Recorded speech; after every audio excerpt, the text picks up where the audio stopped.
السلام علیکم دوستو، میں ہوں آپ کا میزبان اور اب دیکھ رہے ہیں اردو ٹریک۔ دوستو، تحریکن انصاف کے سینئر رہنما شاہ محمود قریشی کی صحت سے متعلق ایک افسوسناک خبر سامنے آئی ہے۔ ان کی صاحبزادی مہربانو قریشی کے مطابق شاہ محمود قریشی اس وقت Pakistan kidney and liver institute میں زیر علاج ہے۔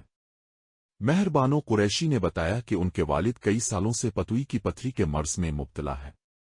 سال 2023 میں جب وہ اڈیالہ جیل میں قید تھے تو حالت بگڑنے پر ڈاکٹروں نے فوری آپریشن کا مشورہ دیا تھا، لیکن انہوں نے جیل کی سخت تنہائی کے باعث اس وقت علاج سے انکار کر دیا تھا۔ اب حالت ایسی ہو چکی ہے کہ آپریشن ناگزیر ہو گیا ہے۔ ڈاکٹرز حتمی رپورٹ اور سرجری کی تاریخ طے کرنے میں مصروف ہیں، جبکہ ان کے تمام طبی ٹیسٹ جاری ہیں۔ مہربانو قریشی نے بتایا کہ رواں سال کے آغاز میں شاہ محمود قریشی دل کے عارضے میں بھی مبتلا ہو چکے ہیں۔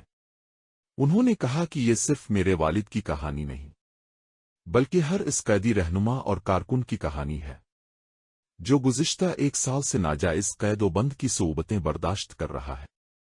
ان غیر انسانی حالات نے کئی رہنماؤں کو شدید جسمانی اور ذہنی اذیت میں مبتلا کر دیا ہے۔ ان میں ڈاکٹر یاسمین راشد، میاں محمود الرشید، عمر چیمہ اور سینیٹر اعجاز چودھری جیسے نام بھی شامل ہیں۔ مہربانو قریشی نے آخر میں اپیل کی کہ سب لوگ ان تمام قیدی رہنماؤں، خصوصاً شاہ محمود قریشی، عمران خان اور بشر بی بی کے لیے دعا کریں کہ اللہ تعالیٰ انہیں صحت، حوصلہ اور انصاف عطا فرمائے۔ میں ہوں آپ کا میزبان اور آپ دیکھ رہے ہیں اردو ٹریک۔